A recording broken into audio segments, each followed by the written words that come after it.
കാടിനോട് ചേർന്നുള്ള പ്രദേശങ്ങളിൽ മാത്രമല്ല ഇപ്പോൾ വന്യമൃഗങ്ങളുടെ ശല്യമുള്ളത്. മനുഷ്യൻ താമസിക്കുന്ന യഥാർത്ഥ നഗരത്തെ പ്രാന്തങ്ങളിൽ പോലും വന്യമൃഗങ്ങൾ വരുന്നു. ഇതിനെ അതിജീവിക്കാനാണ് ചില സുരക്ഷാ ക്രമീകരണങ്ങൾ നമ്മുടെ ആളുകൾ നടത്തുന്നത്. പാലക്കാട്ട് പുലി ചത്ത കാര്യം നിങ്ങൾക്കറിയാമല്ലോ. ഇതിൽ നിന്നൊക്കെ രക്ഷപ്പെടാൻ വേണ്ടിയാണ് അവിടെ കമ്പിവേലി കെട്ടിയത്.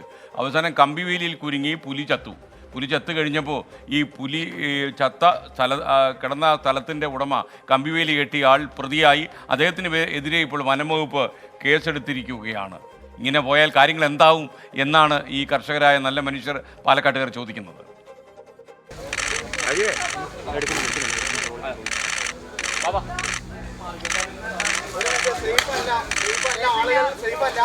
മാസങ്ങളായി കൊല്ലങ്കോട്ടുകാരുടെ ഉറക്കം കെടുത്തിയ പുലിയാണ് ഇന്നലെ പുലർച്ചെ കമ്പിവേലിയിൽ കുടുങ്ങിയ നിലയിൽ കണ്ടെത്തിയത്. വാഴപ്പുഴ സ്വദേശി ഉണ്ണികൃഷ്ണന്റെ പറമ്പിലെ കമ്പിവേലിയിലാണ് വന്യജീവിയെ കണ്ടെത്തിയത്. പിന്നാലെ വനം വകുപ്പിനെ വിവരമറിയിച്ചു. പലതവണ സ്വയം കുരുക്കഴിച്ച് രക്ഷപ്പെടാൻ പുലി ശ്രമം നടത്തി. അടുത്തേക്കെത്തുന്ന വനം വകുപ്പ് ഉദ്യോഗസ്ഥർക്ക് നേരെ പാഞ്ഞെടുക്കാനും ശ്രമമുണ്ടായി. ഒന്നും രണ്ടുമല്ല, നീണ്ട 6 മണിക്കൂറിന്റെ പരിശ്രമത്തിനൊടുവിലാണ് പുലിയെ കൂട്ടിലാക്കിയത്. അല്പസമയത്തിനകം തന്നെ പുലി ചത്തെന്ന വാർത്തയും പുറത്തുവന്നു.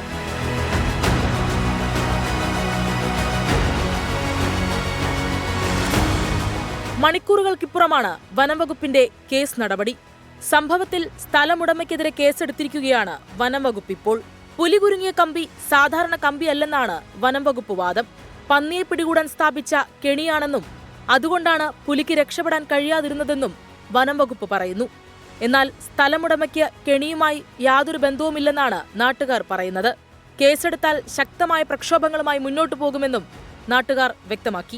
നായ്ക്കൾ മാലിന്യം പിടിച്ചിട്ട് അത് എൻ്റെ സ്ഥലത്ത് പട്ടുവച്ചാൽ എന്നെ കേസെടുക്കുന്ന ഒരു സ്ഥിതിയാണ് ഇന്നത്തെ നിയമ വ്യവസ്ഥ. അത് പറ്റില്ല. അങ്ങനെ കേസെടുക്കുകയാണെങ്കിൽ വലിയൊരു പ്രക്ഷോഭത്തിലേക്ക് കർഷക സംരക്ഷണ സമിതി മുന്നോട്ട് പോകും. പുലി ചത്തു, ഇനിയിപ്പോൾ നാളെ മയിലാണ് ചാകുന്നത്, അതിൻ്റെ പിറ്റേ ദിവസം മാനാണ് ചാകുന്നത്. ഇതിനൊക്കെ കേസെടുക്കാൻ നിന്നാൽ കർഷകൻ ഈ കൃഷിയും കൊണ്ട് എങ്ങനെ മുന്നോട്ട് പോകും എന്നുള്ളതാണ്. രക്ഷാപ്രവർത്തനം വൈകിയെന്ന ആരോപണം ഇന്നലെ തന്നെ ഉയർന്നു വന്നിരുന്നു. ഒപ്പം അശാസ്ത്രീയമായി പുലിയെ പിടിക്കാൻ ശ്രമിച്ചെന്നും ആരോപണമുയരുന്നുണ്ട്. രക്ഷാപ്രവർത്തനത്തിലെ പോരായ്മയാണ് പുലി ചത്തതിന് പിന്നിലെന്ന വിമർശനവും ശക്തമാണ്.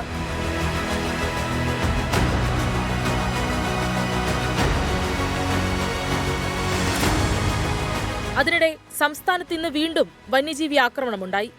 മൂന്നാറിലെ തോട്ടം മേഖലയെ വിറപ്പിച്ച് വീണ്ടും കടുവകൾ ഇറങ്ങി.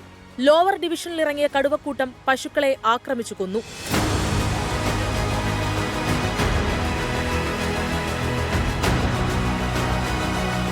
இந்த மாடு நாங்கள் வளர்த்து இதை வச்சு தான் நாங்கள் பிள்ளைகளை எல்லாம் காப்பாற்றுறோம், வர்றோம், போகிறோம், எல்லாம் செய்கிறோம். இப்படி புலி வந்து 3 புலி 4 புலி வந்து அடிச்சிச்சுன்னா நாங்கள் எப்படி மாடு வச்சு ജീവിக்க முடியும்? കഴിഞ്ഞ ഒരു വർഷത്തിനിടെ 100-ലധികം പശുക്കൾ കടുവയുടെ ആക്രമണത്തിൽ ചത്തു എന്നാണ് നാട്ടുകാർ പറയുന്നത്. കടുവയുടെ സാന്നിധ്യമുണ്ടെന്ന് അറിയിച്ചിട്ടും വനംവകുപ്പ് കാര്യക്ഷമമായി ഇടപെടൽ നടത്തുന്നില്ല എന്നും പരാതിയുണ്ട്. വന്യജീവികൾ മനുഷ്യർക്ക് ഭീഷണിയാകുമ്പോഴും വനംവകുപ്പ് മനുഷ്യർക്കെതിരെ കേസെടുക്കുകയാണെന്ന് ആക്ഷേപിക്കുന്നവരുടെ എണ്ണവും ചുരുക്കമല്ല. വിവിധ ബ്യൂറോകൾക്കൊപ്പം ന്യൂസ് ഡെസ്ക് 24. പൊതുജനം കഴുതയല്ല സാർ. നിയമപരമായി വനംവകുപ്പിന് ഇക്കാര്യത്തിൽ കേസെടുക്കാൻ കഴിയുമെങ്കിലും ഇതിനകത്തൊരു സാമാന്യ യുക്തി നിലനിൽക്കുകയാണ്. ഈ പുലി ഒരാളെ കൊന്നിരുന്നെങ്കിൽ വനംവകുപ്പ് എന്ത് ചെയ്യുമായിരുന്നു എന്നുള്ള ചോദ്യം അവശേഷിക്കുന്നു. എന്തായാലും വനംവകുപ്പിന് നമ്മുടെ മനുഷ്യർക്ക് പൂർണ്ണമായി സംരക്ഷണം കൊടുക്കാൻ കഴിയാത്ത സാഹചര്യങ്ങളിൽ ഇത്തരമൊരു കേസിലേക്ക് പോയി പൊല്ലാപ്പ് പിടിക്കണോ എന്ന കാര്യം വനംവകുപ്പ് ആലോചിക്കണം എന്നാണ് ഞങ്ങൾക്ക് പറയാനുള്ളത്.